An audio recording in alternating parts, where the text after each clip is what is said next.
Hello, hola, can you hear me? Hi, I'm very happy to be here. I'm very honored to be here with Emory Douglas and also to have been working with Essence in this amazing project that we co-curate together and the other artists involved. And I'm going to start first explaining a little bit the context of the show in terms of the programming of Lace, and then Essence is going to talk a little bit more about the show, and we're going to have a conversation with Emory. We're going to show some videos and slides, and then at the end we're going to have a space for you all to have a conversation with Emory. So prepare your questions for the end. And well, so yeah, last year I proposed to start doing in the storefront exhibitions that were addressing historical and social and political artistic practices in relation with the history of Los Angeles and California. And we actually started with El Teatro Campesino, an exhibition that started in the summer, and at the same time, in that time, I met Emory in Oakland. I have the fortune to meet him, and I was telling him about this exhibition, and he did mention to me that the Black Panther parties, he designed cover of the newspapers in support of the United Farm Workers, the boycott of the lettuce.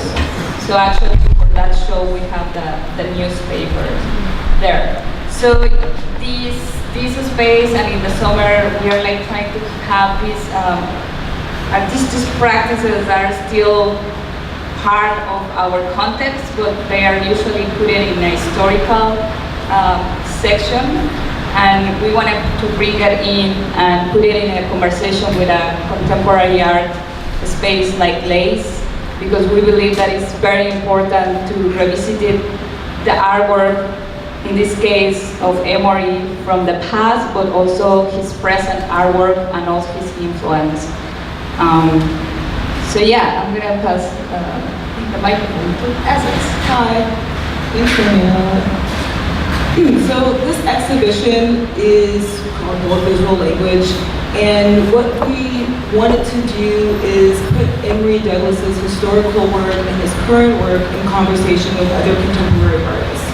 We were particularly interested in the idea of what diaspora looks like, what activism and art has looked like and can look like in the future, and also the sort of iconography of the Black Panther Party's newspaper and posters that were designed by Emory.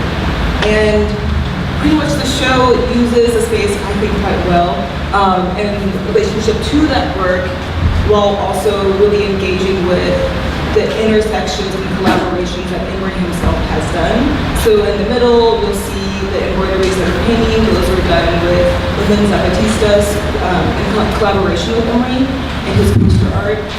And I think really we wanted to consider the intersections across the Americas, across the sort of global push towards revolutionary practices of art and aesthetics, and really locating Emory not only in the historical moment, but as our great living artist for this moment. And how to do that then is to intermix his work from then with now with other people who are in homage and in deep conversation with Emory Douglas. So pretty much the show. And I'm going to ask Emory if he wants to say anything. You want to say something first? No. And so, in lieu of me or Danielle reading a bio of Emory, we actually wanted to show this sort of award ceremony video that was produced by the AIGA, the American Institute for Graphic Art, and when Emory won the Lifetime Achievement Award in 2015, and he was one of two Black people thus far in its history to have won this award. So we wanted to show that, which is a really great, beautiful body of time.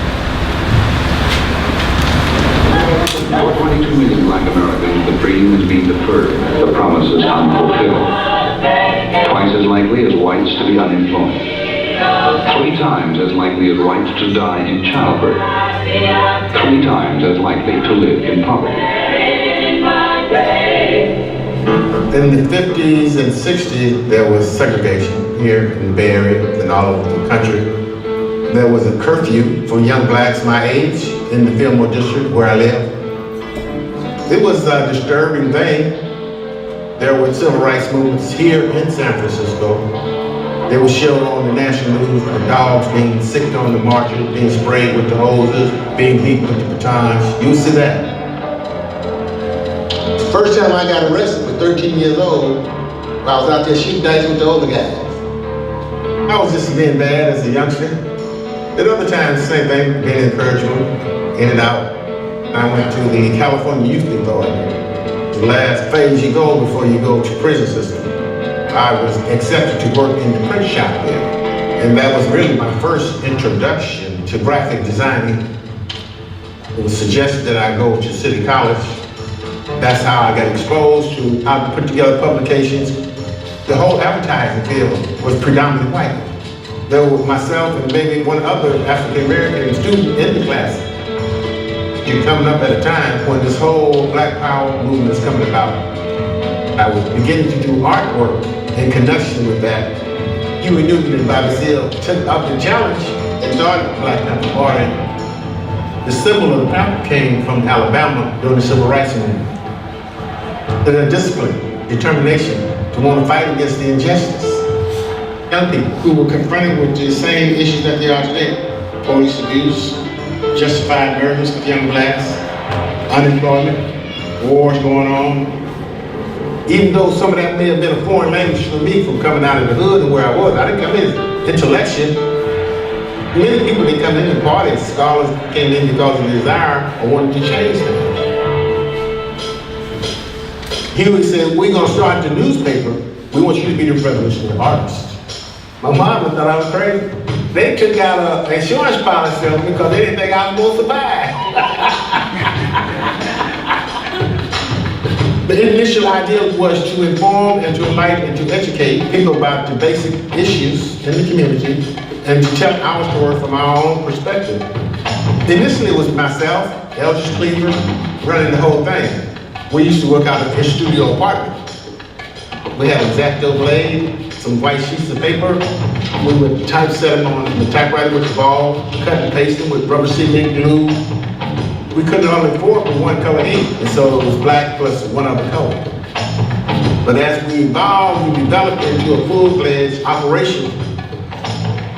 The height was 400,000 papers on a weekly basis. We were creating a culture of resistance, a culture of defiance and self-determination. The party lives by a 10-point program. Its demands include an immediate end to police brutality and the murder of black people. He wanted me to draw this pig, and on this pig we were going to put this badge number. I came to me, why don't I put the belt around it? Standing up on 2 hoofs, and it took on life of its own. It transcended the Black Panther Party and the African American community, and that became the symbol of those who were abusing the power. The panther was an animal that if you put it into a corner, it would attack. But it wouldn't attack anyone unless it had to defend itself. Contrary to what people say about the panther, everybody can carry guns. And the guns are only for a limited part of the Black Panther Party. Around 69, when we began to focus on the social program, we used to get up at 3, 4 in the morning, cook the breakfast for kids before they went to school. To see that our children can eat the mornings, they have to be strong. We had a free breakfast program all across the country. But not only the Black Panther Party had it, but you had community begin to do breakfast programs. The treasurer of the state of California said that the Black Panther Party was feeding more hungry children in the United States government, which was true. That's how you had these free lunch programs implemented into schools. I became the minister of culture because we began to evolve and grow. The community wasn't then a reading community, but they learned through observation and participation. People would get the gist of the story through just looking at the pictures and maybe reading the captions. I began to mimic woodcuts with markers and pens, playing with shadows and photographs to get that bold, broad look. My art is about enlightening and informing people about issues. Not necessarily everything I do is provocative. A lot of it is based on fact. It's maybe a provocative interpretation, but it's not a distorted interpretation. You lead by example. Whether people agree with you or not, they begin to do it their own way. So you transform the mindsets of thinking, and therefore you become public enemy number one. One of the locations where we used to get our paper printed told us later on that they would let the FBI come in and read the paper. We had just enough criminal elements like Panthers going into these businesses that were supporting us and shaking them down and threatening them in the name of the Panthers. A young African-American brother who came out of office one day with a forged letter on Panther stationery saying, "Why are you threatening me with this letter, asking me for more money when I'm doing the best I can?" He's shaking. And Bobby's trying to explain to him that that's not us, that's the police. Black Panther Party's demise is COINTELPRO, the government's program to destroy and discredit the party by any means necessary. J. Edgar Hoover is on record as branding the Panthers the greatest threat to the internal security of the country. Infiltrating the party with agent provocateurs to create dissension. It would exploit our limitations as young people. You have to understand this was a youth movement. Black Panther Party were young people from 16 and a half, 17, 18, 19, 21, 22 years of age. Today, the actual organization doesn't exist, but it left a blueprint for people to be inspired by. Those social programs, being able to use my art to enlighten and to inform and educate, all that is a part of the legacy. Art has relevance, whether it's to exploit you or pacify you or to enlighten you and inform you. It's a language. That's the power of it.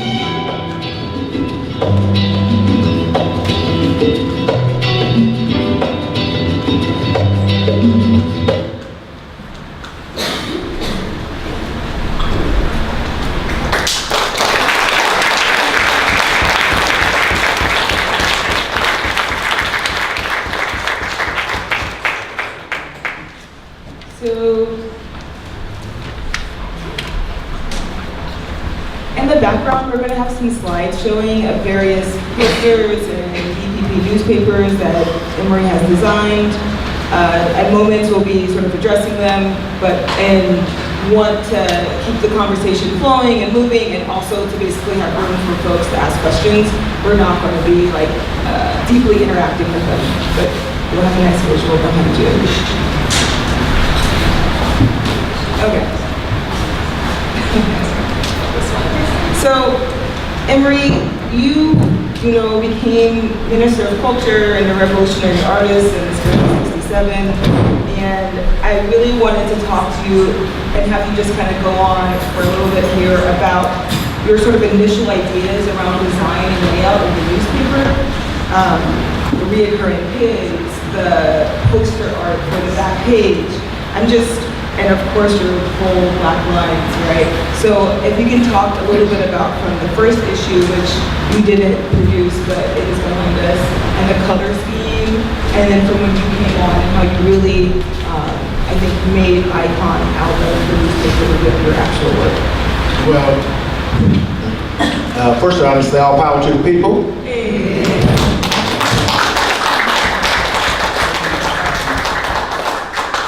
Initially, I became involved with the Black Panther Party around late January of 1967, about 3.5 months after its inception. I was involved with the Black Arts Movement, which was a nationwide movement of black artists. Some were progressive, some were radical, some were just doing aesthetically beautiful black art and what have you during that time. And then what happened is that there was a meeting to bring Malcolm X's widow to the Bay Area to honor her. The artists, the folks who were planning that meeting got in touch with me because they knew my work doing flyers and stuff in the Black Arts Movement, and wanted me to do the poster, very simple poster. I went to the meeting. They said that there were some brothers who would come over to that next meeting, and they would agree if they would do security for that meeting, for the event. When they came over, that was Huey Newton and Bobby Seale. I knew that's what I wanted to be a part of, because at that time you had a lot of, as you have today, a lot of young black men being murdered and being justified, murdered by the police and being justified. A lot of young people were trying to figure out how to deal with those issues at that time. And when you and them came over and they gave their talk, it was after that meeting that I asked them how I could join. This is about 3.5 months after the inception of the organization when it started. It had started October of 1966. This was late January going into early February of 1967. So when Hugh and them gave me their card, they had a business card, gave me their card. I used to catch the bus over to Huey's house in the morning, because I lived in San Francisco at that time, and hang out with Huey. He'd take me around the neighborhood, introduce me to folks. We'd go by Bobby Seale's house, and that was my first involvement with the Black Panther Party. Moving fast forward from January, February to April, there was started the first issue of the Black Panther newspaper, which I'll come to. I was going to talk about this one, took a little bit too long, but I'll show it to you here. This was it here. Excuse me. This is it here, was the first issue. I happened to come into a place in San Francisco. Coming to San Francisco. It's not showing up. It's showing up here. Oh, I see. Okay, I'm sorry. That's it. I happened to come into a place called the Black House in San Francisco, where Eldridge lived at. He lived upstairs. A lot of cultural events used to go on downstairs. Emory Douglas, Sonia Sanchez, all those used to come through there. Ed Bullins, all those folks used to come through there and do a lot of cultural activity.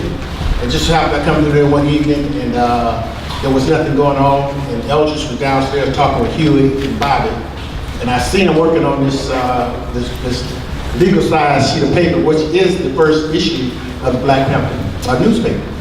And so I observed Bobby, and I told him, well, I still have materials from City College that I could go help him improve the quality of what he was doing. And he said, okay. And so it took me half an hour to go home and come back. When I came back, he said, well, we're finished. But you seem to be committed. You've been coming around. And so we're going to start the paper. And we want you to be the revolutionary artist of the paper. That was the first time I was given the revolutionary artist. The paper would be to tell our story from our perspective. It'd be about like a double-edged sword. It can praise you on one hand and criticize you on the other. And so I began to work on the second issue of the Black Panther Party community newspaper. The newspaper itself had local, national, international news. Always had a banner in the middle of the page with revolutionary solidarity with the struggles of peoples around the world. We had Sister Ho Chi Minh, we had Mao, we had Patrice Lumumba, various figures like that were on the masthead in the middle of the paper. We had a lot of information dealing with the war in Africa, Asia, Latin America. Those struggles, the resistance, were also a part of the paper as well. I think it was about the third paper when I did the pig caricature, which was mentioned in the video. It was thereafter that I began to do illustrations on the back of the paper. Initially, Huey and Bobby would observe to make sure I understood the politics. Once they seen I understood the politics through the visual, I was given the green light to create wherever I chose to create.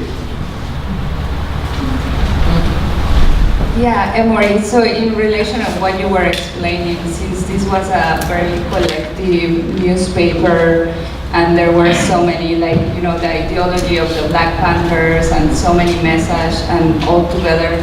I would like to know, like, if you can explain us how did you create, like, how you tied all these different content and then like have this final newspaper with design and then art, like, it's like, you know, all these things.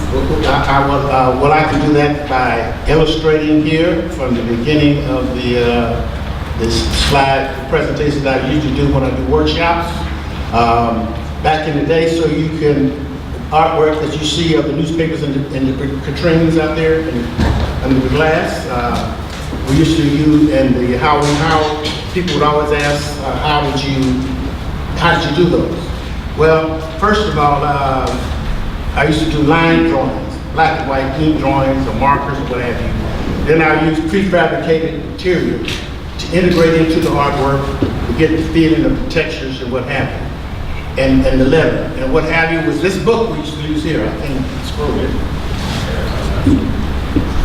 No, scroll it.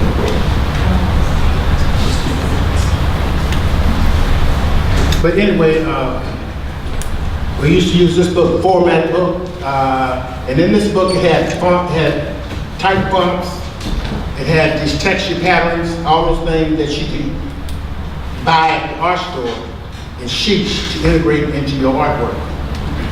When you turn into the page, you had these pages. I need the cursor with the sponsor. Cursor. Oh, here. When you get these different fonts, and it had the page number next to the font. So when you went into, you look at that, then you would have to go to that page, which I show here, and then when you go to those pages, then you would tell them, then you go through the book, and you would have the number or the code underneath. So that means that you're gonna get that size lettering on a sheet like this one, and that's a style. And you would cut out these letters to make up your words that you would use in your artwork. Going back. For example, let's see here, different styles, using those sheets, and they had an adhesive back to them, so you could rub them onto your artwork. And you had a blue pencil, which was non-photographic, that you see here, that you would line up to make sure you kind of had a straight line when you put them down. And you would space them visually by how you visually see space them. Then you could cut this out and paste it wherever you want in your design. That's the way it was done back in the day. And here, to show you some of my earlier designs, community stuff was done like this. I was just given the photographs for an African brother I knew who wanted to do this on this fine wine palm singer from West Africa. And so he gave me just the photographs, and I had to design the front and the back, using and add those letters and stuff that you see there. So you have to be able to visualize how it's going to look, how you put it together, the registration, all those things. Here again, dealing with the word peace, which is a more recent one, peace being tagged. And I used this letter here to reworked it again out of another book. This book here was more expensive. That's why we didn't use that book. It was too costly. But then you see in the book, you see these different patterns and textures. But when you look at some of the artwork, you see those patterns and textures integrated into the artwork. When you look through this book, you got a number underneath it. You go give them that number, and they give you a whole sheet of that pattern. Then you can cut out that pattern over your line artwork to fit it into any position in your artwork that you wanted to have that pattern in your work. Here's to show you one pattern, just as a sample. This is a brick pattern. So you can use that as a brick, or you can use it any way you want to use it, integrate it into your art. Here's an example, again, showing the line art that I use, and then using the iron line work, applying the patterns to the artwork itself. So giving depth to the artwork. Same thing with this one here. As you see the different patterns and textures. Here also is a friend of mine who used to do announcements. She worked at the flea market. So I did this one. She gave me her hats. She gave me her cologne bottles. And I had to sketch draw them all, do the whole composition, and put it together for her. And I'll go quickly so we can continue on. A friend of mine who did also had a beauty shop. She was an announcement, a mailer. So I had to do the sketch, design stuff, use no slang, cut out patterns back then that we used. Here's again the ones, kind of used them highlighting with the line ink drawing and did it on the purple pink paper with a purple color. Here's a friend of mine who had a postal contract to do mass postal makings in her garage. She was having her first year anniversary, so I had to design her mailer and her logo for that purpose. Here's a friend of mine who did a tree cutting thing. So I did an illustration for that. And this here, getting closer to the end of this part, when we used to use wax down on the back, place stuff in the back, and on the back of the work, keep it in position, we use these electroset waxers. That's the wax that went into here. It would heat, it would be connected to the wall by this wire here. It would heat up in there, and you had a roll on it, and it would roll on the back. You can turn it over and you can burnish it onto your in position so it wouldn't move around. That's the actual wax, what it looks like. When we did the stuff with the camera, we had a process camera, but ours was horizontal. This is a vertical process camera where you put your artwork here and you had your film inside of here, and you turn the light on and timer, and that light reflects down here on this side and bounces back up into there, where your image comes out on your film, and you will develop it. But this is the kind of print. We had the one like this, where this part was in the dark room here, and behind here, and this was long bellow that come back and forth. And you had to roll it out to get it so you could post it. So this was the process that we used then.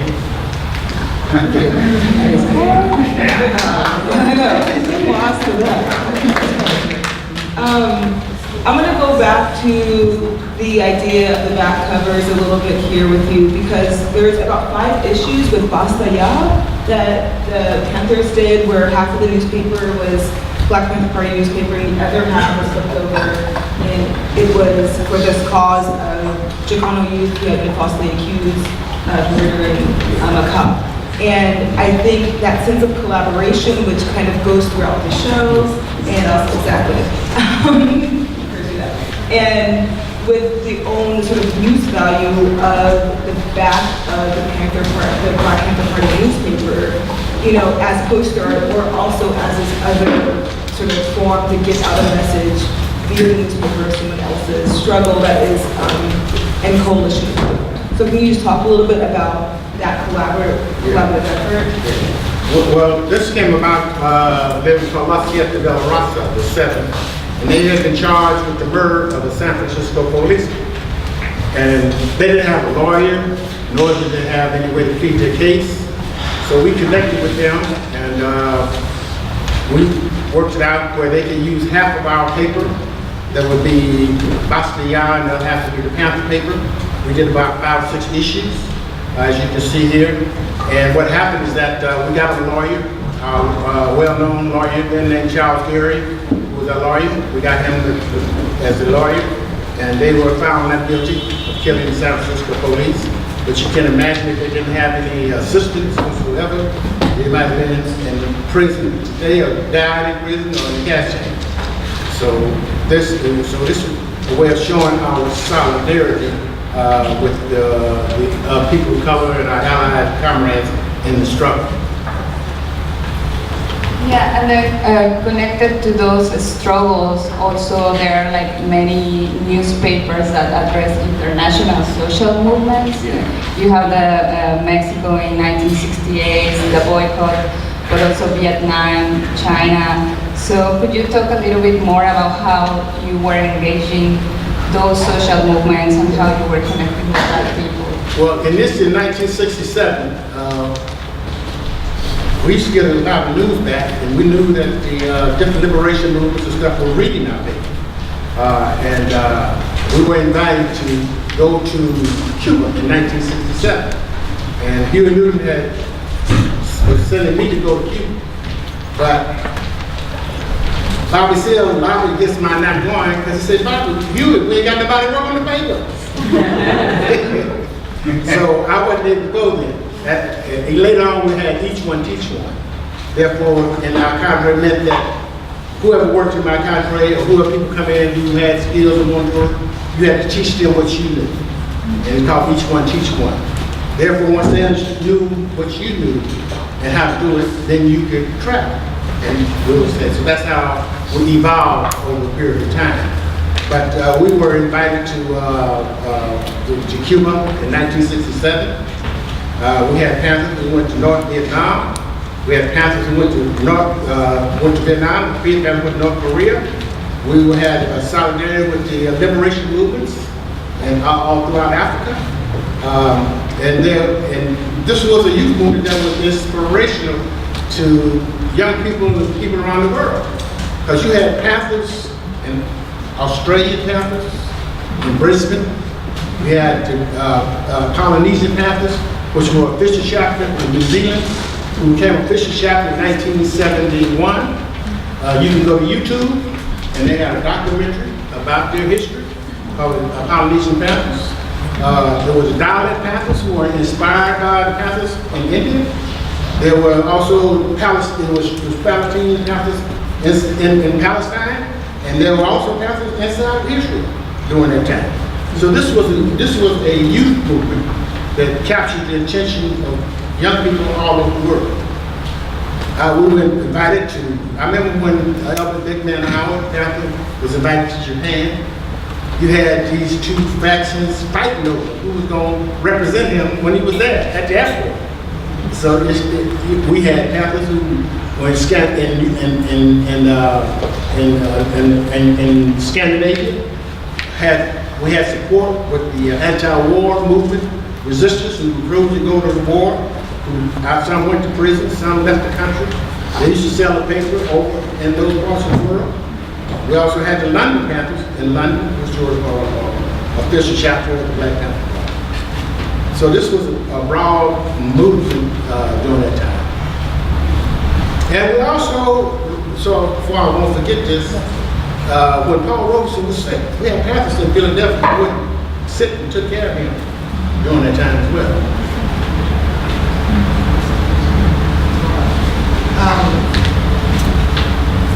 So there's this way that the Black Panther Party is remembered as a movement with men as dominant or men and masculinity as dominant, but I think your artwork is constantly with Black women, children, elders, not just young men, right? And berets. And so I wanted you to talk a little bit more about that decision and designing your poster art and creating this, visual language of like Black radical aesthetic and choosing women, choosing children, and choosing elders to represent sort of Black radical politics. Well, that was always the ideological perspective of the Black Panther Party, even though it was male-dominated initially. A lot of people don't know, even when Sacramento, you may see audio, video of Sacramento. There were women who went to Sacramento. When Sacramento was planning to go to Sacramento, there was a meeting and a discussion before that day about why we were going.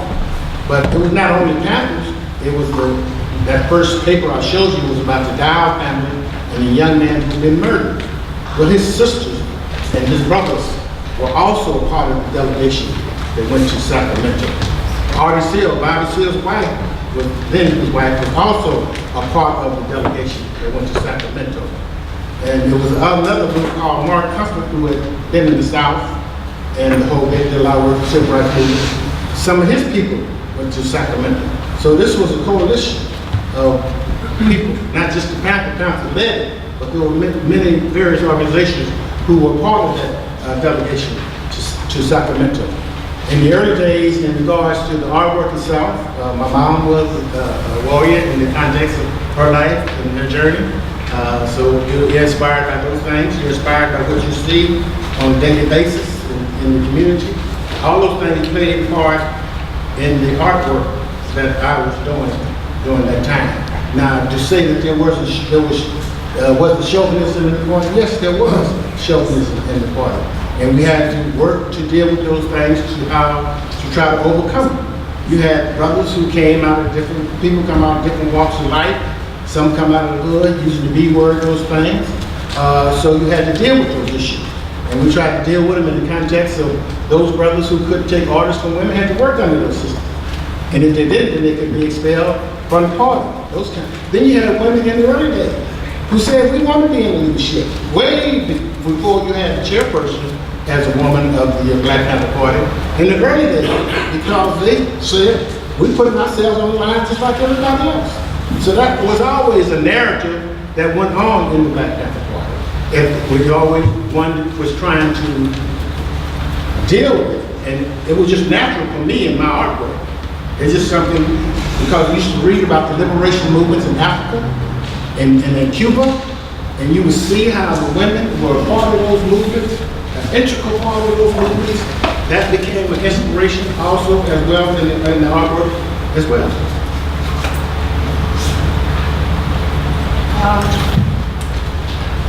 So this is a question more like, it's a very broad question and it's more like about help us, you know? It's like, you're like talking about these issues that still happening about like housing crisis, poorness, health necessities, and police brutality is like something that we still like confronting in our society. It's not just only here, but all around the world. So what is your advice to confront and resist and with art? What is your advice? Well, art is a tool. Art can give you a visual interpretation of the struggle, or visual inspiration, but it's also a reflection of the broader politics or narrative for social justice. Art is not one that can help solve the problem. It can inspire to solve the problem. So it plays an integral part in connection with dealing with the obstacles that we confront in a visual way. This is a language. This is the way you speak. It's the way you communicate.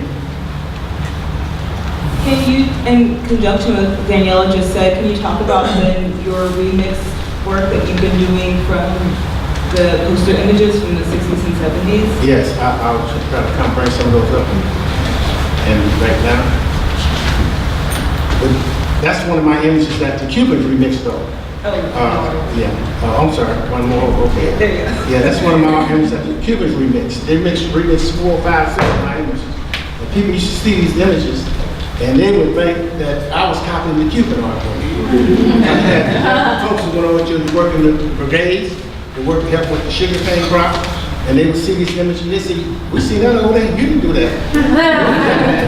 And so, but this is where those two images came from. They would get in the paper showing how they would read the paper and getting posters, because both of these were posters. Each individual were posters. So they integrated them together. And they integrated together into the amazing artwork. Here again is another one, done the same thing. This was a small art image, black and white, in the interior of the paper, 2 feet, 2 inches by 3 inches, something like that. And what they did is they made it into this amazing poster saying solidarity with the African American people, August 18, 1968, in 4 different languages. That's the actual image there. It was just a small image inside the paper. Here again, Afro-American solidarity with the oppressed people in the world. Here one, I-04, 38 Puppet of the United States. We know that now. But we knew that back then. Nobody wasn't listening to it then, except for progressive activists and conscious voters. There was Halloween, trick-or-treat bid. Richard Nixon with the president. Spiro Agnew with the vice president. Both of them had to leave office in disgrace.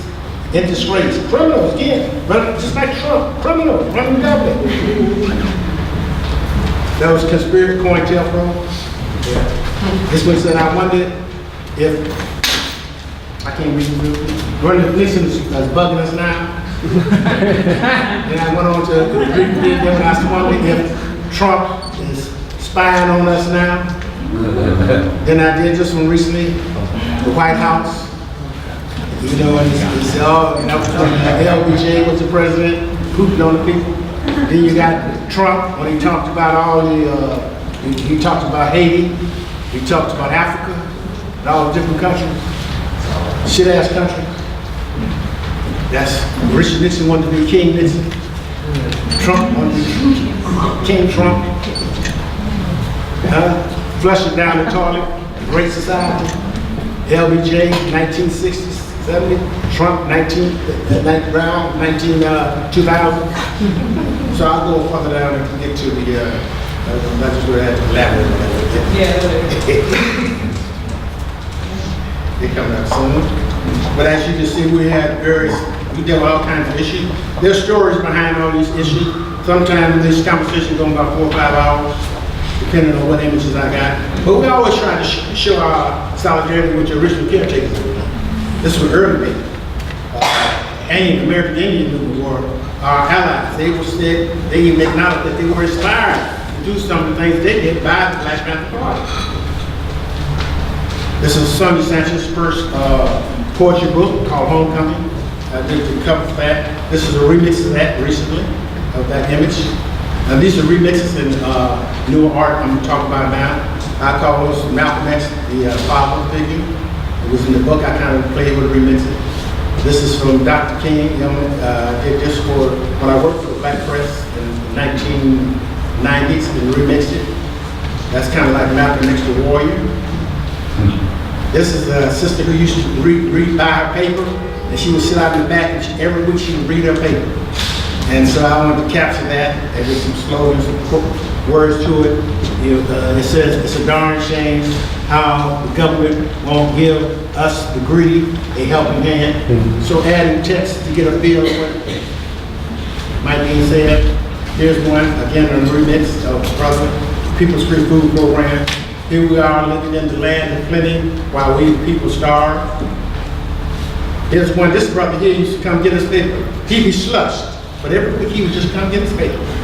He'd be wasted, he would just come get his paper.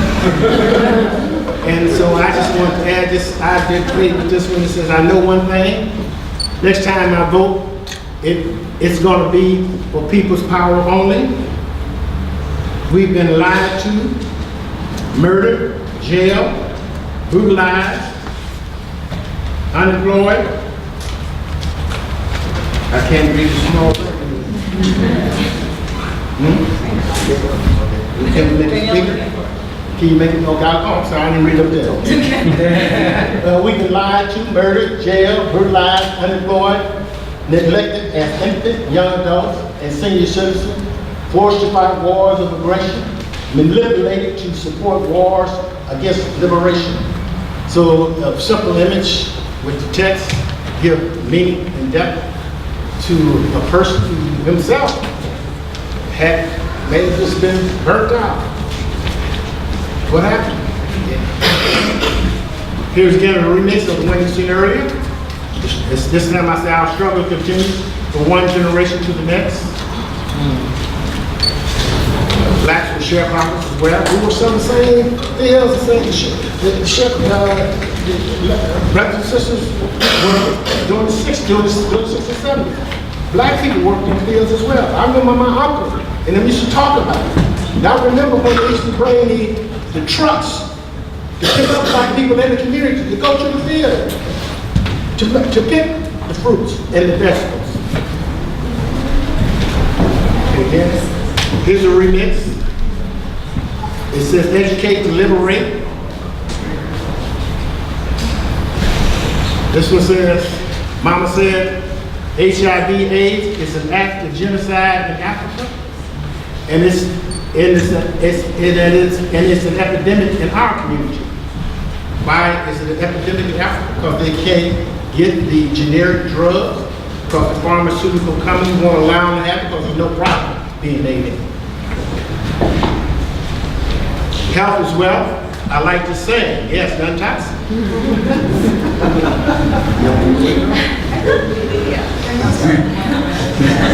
That's really good. So talking actually about your present releases and your strong presence in different social movements, could you talk about your experience with the Zapatista woman and your experience in Chiapas? As Essence mentioned, we have the embroideries that is an awesome result of like two amazing revolutionary movements talking together now. Can you talk about that experience? Yes. In 2010, Rico 23 who came through had to leave. Knew Cala Duarte. Cala Duarte had a space. He and his partners have a space called Yellow Art Space in Chiapas, San Cristobal de la Casa in Chiapas. And he knew of my work. He was admiring work. So he got in touch with Rigo because he knew Rigo knew me to connect and for me to come to Chiapas to work on a project. 2 years later, it manifested itself. I went in December of, 2012, and Kellogg had done a fundraiser. It was a successful fundraiser, not just for me, but for others who came, as artists who came, artists, writers who came to be a part of the project. And he had, prior to that, 6 months before, had went and had a Zapatista family of women embroiderers who did the embroideries, interpretations of my work with Mayan language in the works themselves. The whole project was based on Zapatera representing Zapatista Panthers, and showing how the language that we spoke, how the dress that how we dressed, all the things that we do, those aesthetics were inspiring to folks and who connected with both movements.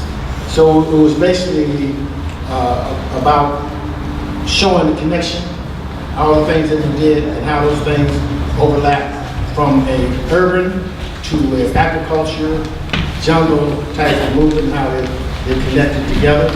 And it became a whole movement called Zapatera. There's a tape, there was a music video called Zapatera. There's also the publication called Zapatera that came out as well. And it has brought a lot of solidarity between folks in different parts of the world around the whole concept of what was done. And I went back since then. I went back about 4 times, 4 different times, and we did some compartment. We did artwork there in collaboration with other artists. Met people from all over the world. A lot of people who've been there know, but those who haven't been there, they got solidarity support from all over the world. I mean, when I was leaving the first time, and they took me to the School of the Earth, and Dr. Ramundo runs the school, and they were introducing me to him in Spanish. And he said, we're just thinking about a Black Panther. We have this conference coming up, and we want to know if you would come back. And I couldn't say no. So at the end of that month, I was to come back again 3 weeks later. My daughter went with me at this time, and was there and was part of the conference. They had dealing with environmental issues. For people around the world dealing with environmental issues, dealing with political, had a sister there from Puerto Rico dealing with political prisoners. They had a whole social justice conference with indigenous folks from all over South America, Latin America, who were there, and from other parts of the world. I have one last question before we open it up to the room for y'all's questions, which is sort of what advice do you have for artists right now trying to work at the intersection of activism and radical politics in relationship to this kind of current oversaturated world of social media and Yeah, like what advice do you have for folks who are ignorant? Well, don't do it just for fun's sake. Do it because you're serious about it. And that's the important thing. And to be informed on a basic level about the issues that you're dealing with. So when you interpret them in your art, if you're dealing with social justice issues, you have to basically understand the issue that you're dealing with to reflect it in a creative way in the art form that you make.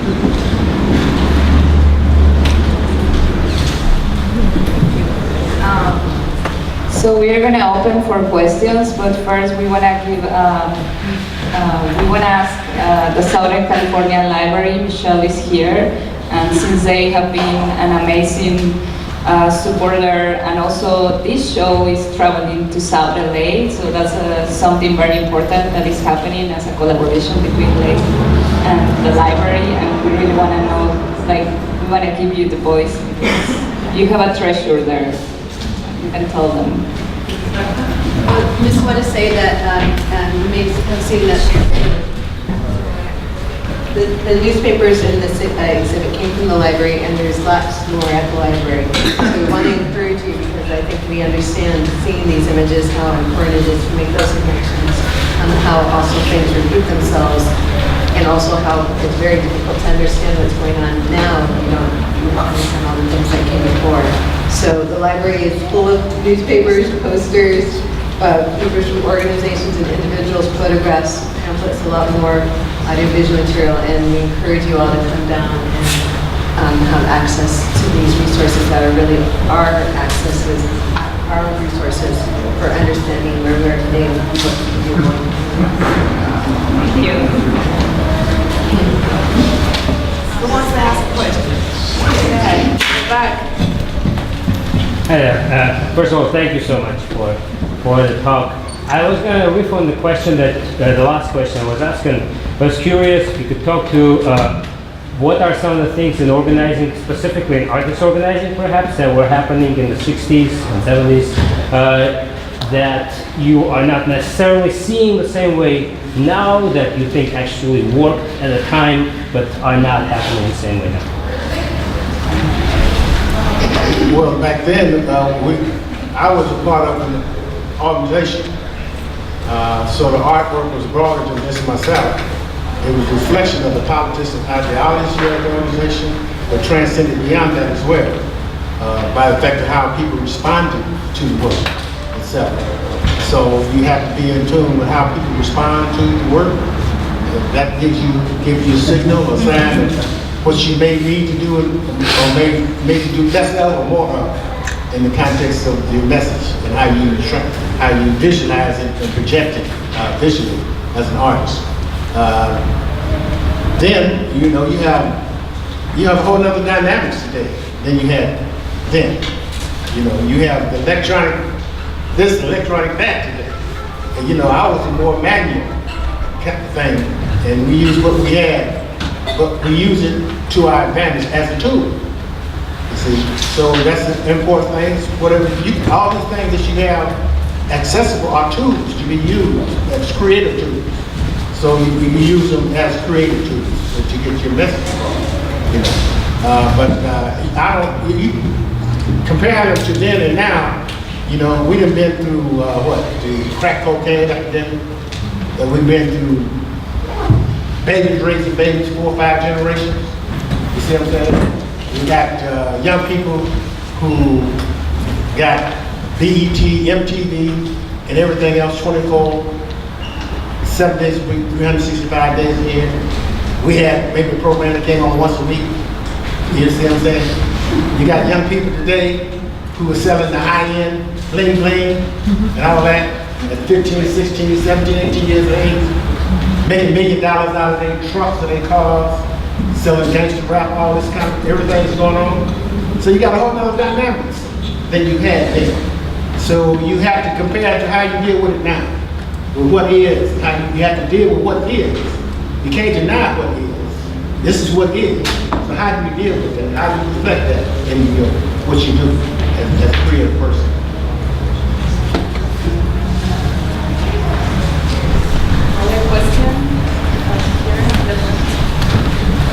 Emory, I have the opportunity to look at your newspapers when I went to pick them up from the Southern California Library.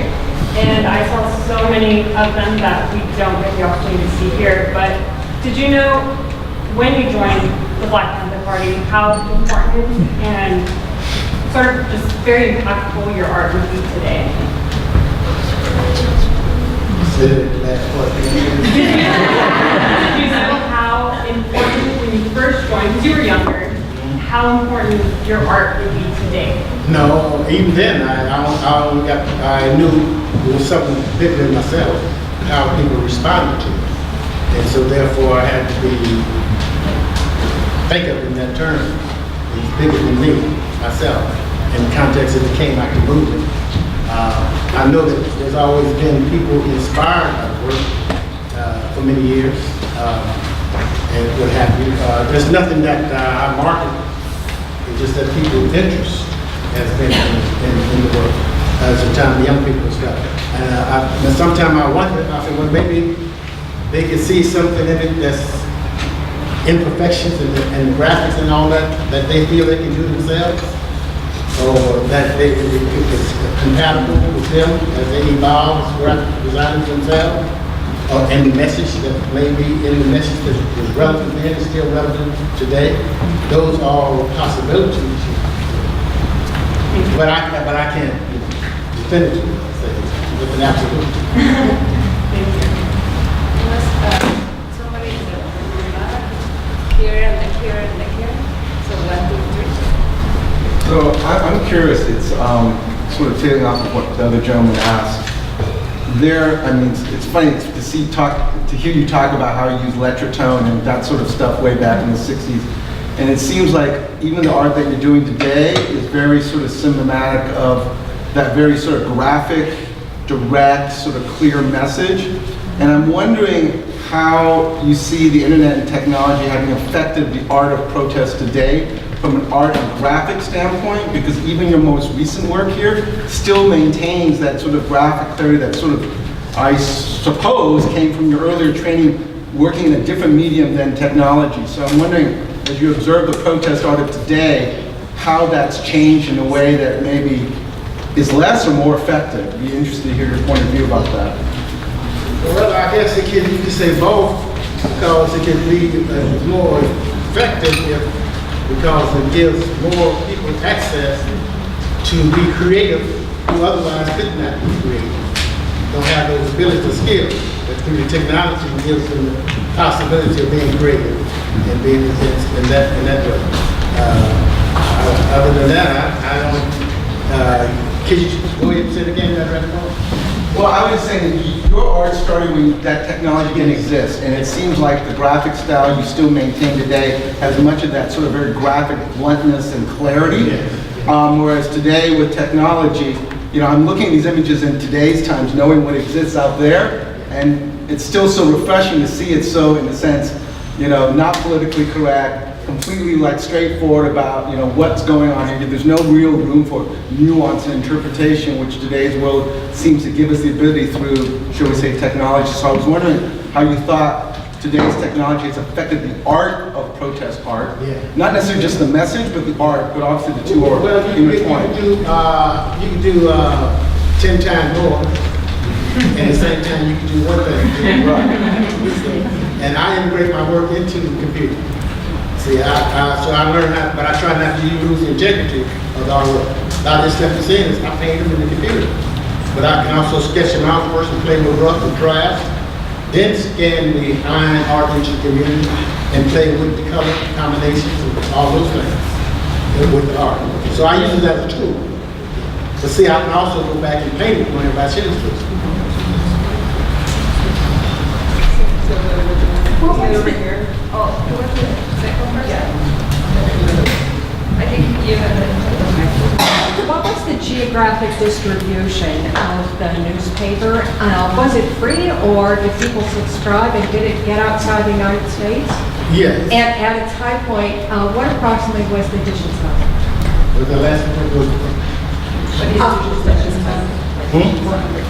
Oh yeah, at the height, it was more like a 400,000 readership, because scientifically it had been proven that a paper is read by 4 people at least then, and we had 100,000 more distribution. Our distribution was national, international. Every revolutionary and government, progressive government around the world took the papers. You had teachers and lawyers and doctors and educators and union workers. All those used to come in and get bundles of paper. Chapters and branches across the country sold paper. Paper started off at, I think it was 25 cents. Never went no higher than 25 cents, I don't think, at the cost of the paper.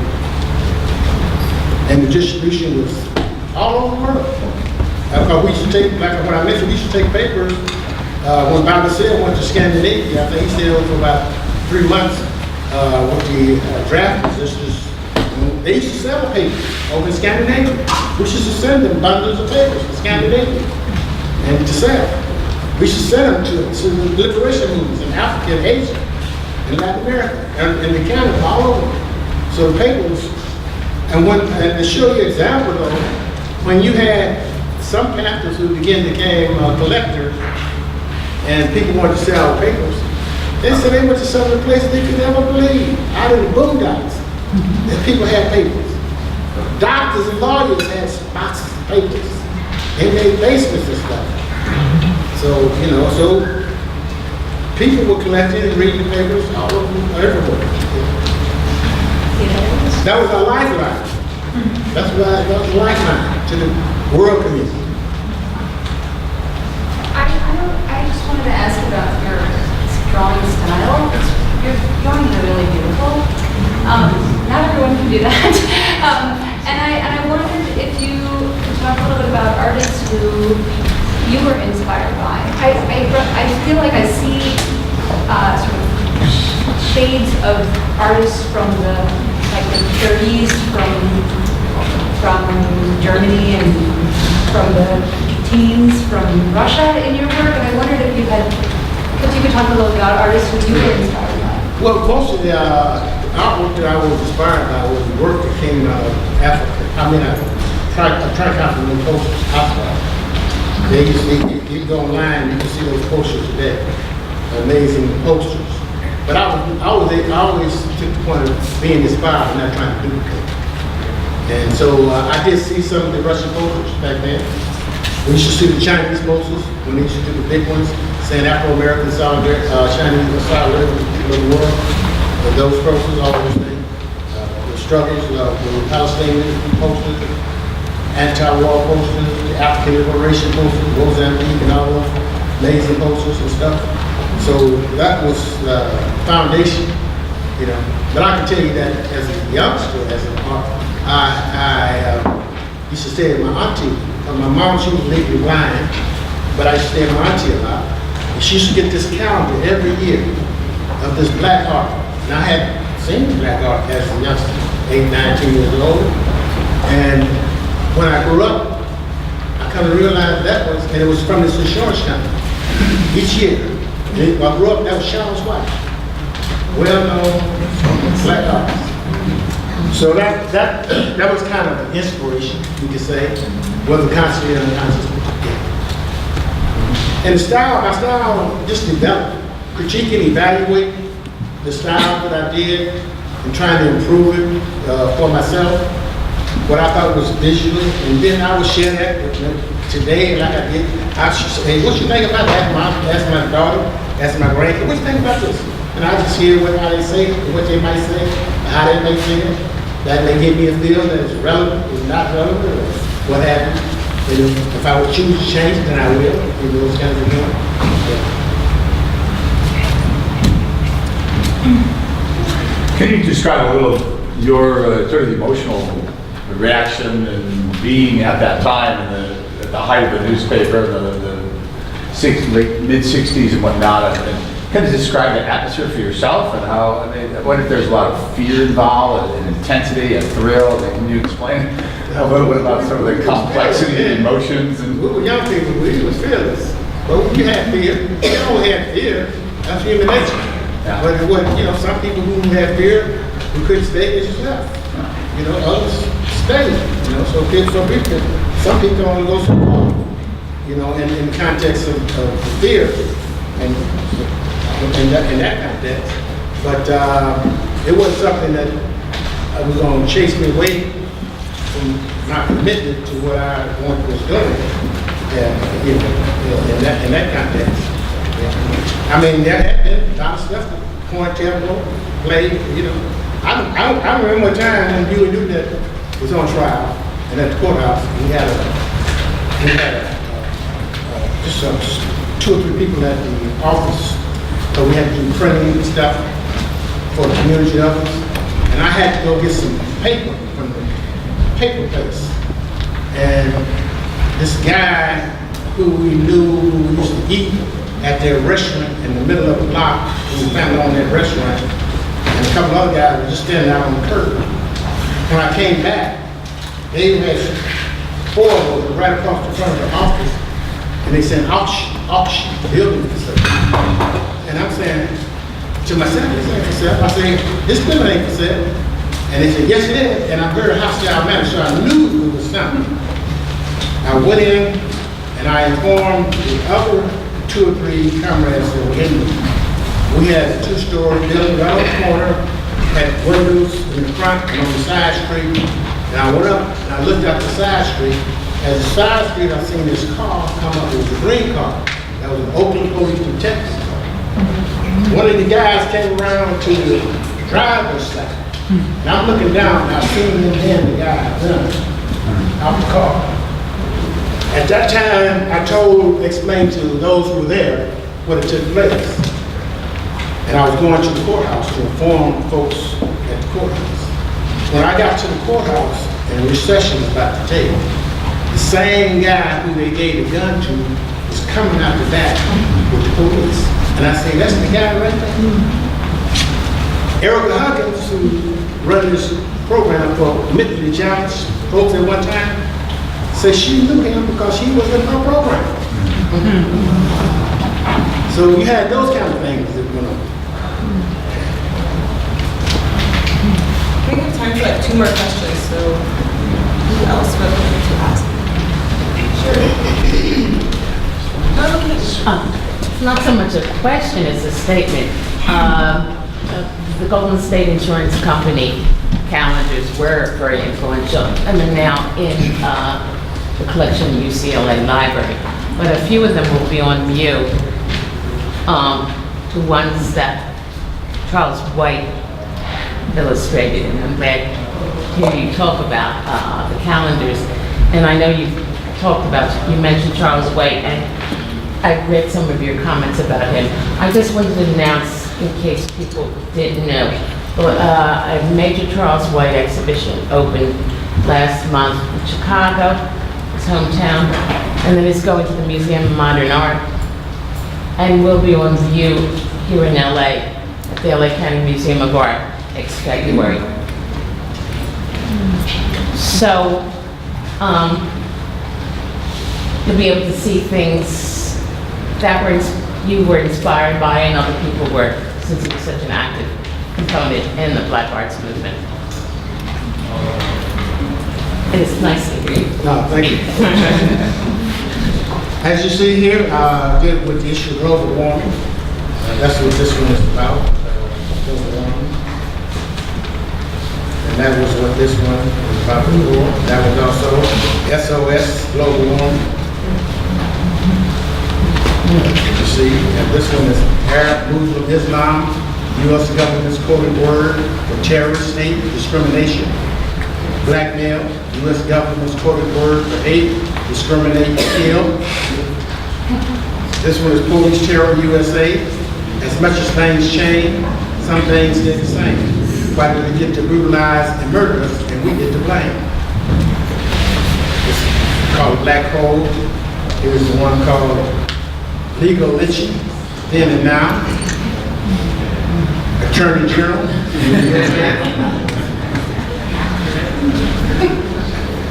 Black Lives Matter. Again, Black Lives Matter. Black lives like flowers, the tree of life. All of them. Here again, Dare to Struggle, Dare to Win. Here's a few collaborations. This is what, as you see some of those images, this is with Aboriginal artist Richard Bell in Australia. We've collaborated 4 times. This is at Campbelltown Art Center in Campbelltown. It's about 16 feet high, about 60 feet long. Here again is another one, and a 4-sided wall in Brisbane where we collaborated. That's kind of like the picture of Richard Bell there. We want to use this one, reparations, because the Aboriginals are still demanding reparations. They wanted to do this one, a show of John Collins, Thomas Smith, and Peter Norman. Peter Norman was from Australia. He ran second in the race. He was in solidarity with John Carlos and Thomas Smith at the 1968 Olympics. He wore the badge for human rights, Olympians for human rights. When he went back to Australia and has still had the fastest time for the 1972 Olympics, they blacklisted him. He never ran again because he supported John Carlos and Thomas Smith at the 1968 Olympics.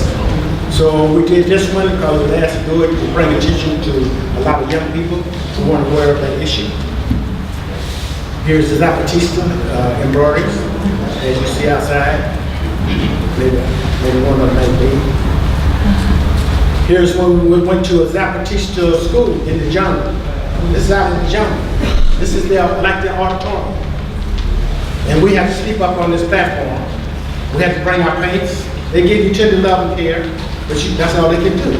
You bring your paints, you bring your sleeping bag, you bring your food, or you don't have to bring your food, you can eat what they do. They will share that with you. And so this is open space up here, dirt floor, and we will have a couple of days just to highlight and paint inside here. And this is what we're able to do in about a couple of days because there were other engagements that went on during that time. And when we had to sleep, bats was coming over at night. You turn on your computer, and look us up on your window, desktop. Bugs would attack you. You had to turn it on. You had to go to here's the hers outhouse, out the door down the hill. And that's reality when you go to Chiapas. This is Zapatista store. That's me standing in when they introduced me to the Zapatistas who ran the store. We came back a year later and we painted the store. It was a collective, about 13 to 14 of us. People who still come there still see the store on the road going back and forth. It was a collective, about 13, 14 of us together. It was about health, education, solidarity, all those things were involved in that. These are Zapatista dials that you see right up here for part of the installation. This is a contribution. They are people who they go to snail's pace to take some time. And they like humor, so this was solidarity, education, production, culture. This was one of my contributions to the mural itself. The other one was the people of the corn, and so I did this with the Zapatista in the corn. Audio Zianaka, the 43, was showing solidarity with that issue when it first came out. This is when I visit grade schools. This is one in Allendale in Oakland. I visited several. Teachers asked me to come share their experience and artwork with the kids that is relevant. This one here is in Urbis in Manchester, England, which Urbis doesn't meet before. These young people, I went and had a master class with them about a couple of weeks before, a month before the exhibit, and their work was included. It was about self-esteem with the young folks. This is the opening of the exhibit in Urbis. It was one of the most interactive exhibits. It showed, had desks with books connected to it that were required reading by the Black Panther Party. You had audio and video that they could look to and listen to at the same time. This was opening night. This exhibit, they say they had over 43,000 people come to it from, I think it was October 1960, 2008 to 2009 of April. This is when I went to New Zealand, did a collaboration with a Maori artist named Wayne Ewell, and I was trying to figure out what I was going to do. And I told him I saw this twist symbol, and I liked the meaning of it. You know, the essence, it means that we may go different ways, but we'll always come back together. And he said, oh, that's just a basic, simple symbol. It has great meaning, but it's just, everybody knows what it is. So I said, well, how can I make this into something that has an impact that people, would make more of it as just an everyday symbol. So I took the Maori, took the twist symbol, single twist symbol, and with the Maori flag, and came together and came up with this as my image. And I had a Maori brother explain to me the general meaning of overcoming oppression is our path to unity in Maori. Here's the exhibition. It says if you were to live here. And it was in the hood. It was in the hood. And it's South Auckland. And you had the reporters who came out there. And they wrote that when they came out there, they see how the young people were interacting with us. Myself, Rico 23, was there at that time. And he wrote that this was the best part of the Auckland International Festival that year. And so they invited me back again to work with some other young people a few years later. But what I did here, it says if you were to live here, I put the Maori flag at the top and put the British flag at the bottom and turned it upside down. This is when I was, first time I was invited to the Elam International School of Fine Art for 45 days. These are on the streets, all about the university itself. It was amazing. I was there for 41 days. They had to stop the artist in residency so it could go talk around the country, the North and the South Island, for 41 days because it was that much interest. And you had young people. But did you know Tupac? I said, yeah, I was, but I didn't see her. Oh, man. I went to the Beijing Museum, but I also went to where the socially challenged young people were at as well. So it was everywhere. This is one. These are Samoan school, art school. that I went to on my third time there. Boys school, amazing artists. Went in there, had pictures of Coltrane, Tupac, all they had been doing. They were amazing. Here's what at the library, and with the youngsters, the South Auckland, they were having land protests about land rights and what have you. And they were discussing on concept and ideas for murals and stuff. So it was there. This is when I was in Argentina at Mar del Plata, Tri-Martial. A group of young folks invited me there. First time on Facebook, I said, let me look at my message. Never looked at it before. And went there, and there was a message for to invite me to Argentina. These youngsters who were graphic designers, they had started a group 10 years ago because they felt they didn't have qualified designers, so they began to bring in designers from all over. And I did a presentation. They had 2 major screens on each side of the podium. The podium is about almost half the size of this wall up. They had a professional interpreter there. And after it was over, it was so amazing, I couldn't believe it. It's at this major basketball stadium. 5,000 to 6,000, 7,000 young people who come from all the countries surrounding that area. In the corridor of the basketball stadium, they have set up where all the young artists are selling art. There's vending. They're all outside. They had skateboards. They had music playing. Then they gave a signal to come back in to listen and talk to the speakers. Now they gave me you go to an opera and you get a 7, 8 curtain call. I tried to figure out why was that, but it came to me that they could see in the artwork some of the same issues that they deal with in their life. They could link them. So the connection was about the art of change, ecology, social justice, and what have you. Here's when I went to Portugal. In Portugal, this was in, I think, in Lisbon. And they had every floor that they went up. You go up 4 stories, they had an image on the floor of art. On the wall, they had painted pictures. Same as you see, going up. The same thing. Now, this one here, that's the same thing here. This one is at Nottingham Contemporary. I was there to do a presentation and exhibit there. This is in Bogota, Colombia. This is year before last, when I was invited to do an exhibition in Bogota. This is on the streets, as you go up and down the streets on Bogota.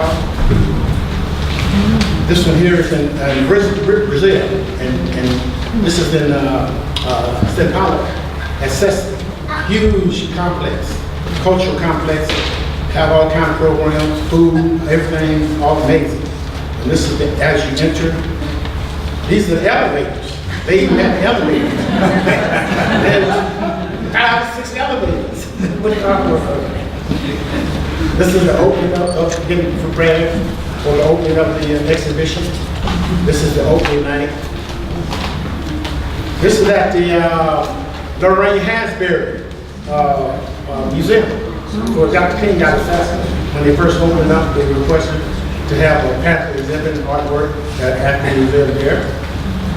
This is one I did with Fabiana Rodriguez at Culture Strike a couple years back, dealing with immigration or what have you. This is one in Center on the mural, dealing with, they call Free the Land. It's 9 artists, African American artists, Afrocentric artists, Japanese American artists,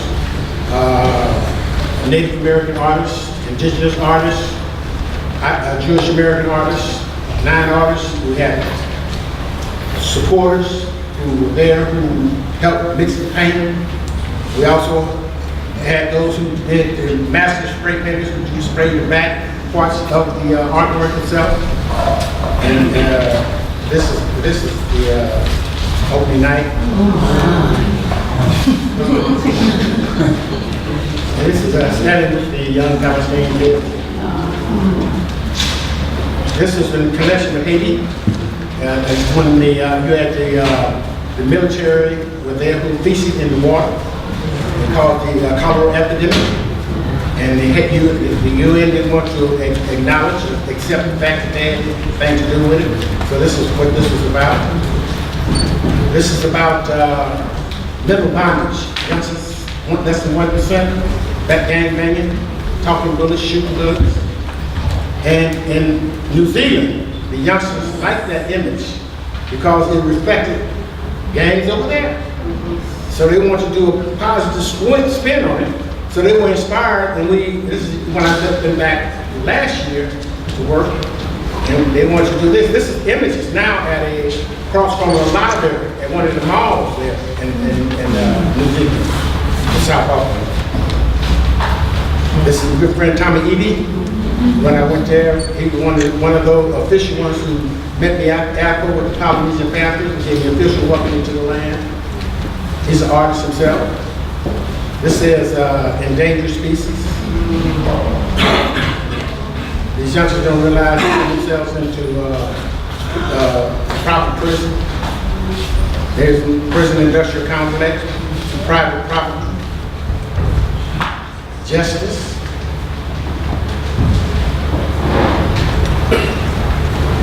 This one says free political prisoners, down with exploitation. This was the ain't no three Panthers who are now out of prison, one who died just after getting out of prison. It was done in the early days of that time. This is called the Free SF8, those are Panthers who 40 years later who were charged, who trumped their charge, and eventually all of them had to be dropped. This is freedom from Mia Abu Jamal, you may know.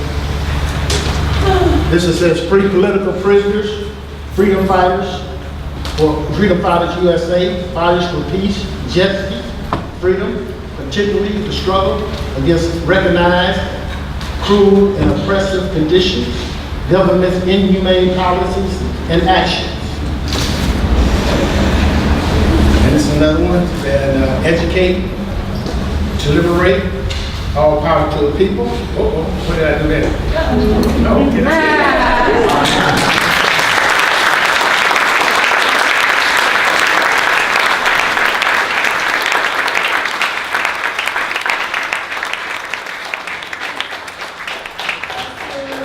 Thank you all for joining us. We are here until 6 o'clock tonight. There's going to be music played by Jahari, and there's white wine and lemonade and water and snacks over here in the back. And then we will be here until 6 as well. And I just want to say thanks to Sarah and Andrew, Fiona, and Daniela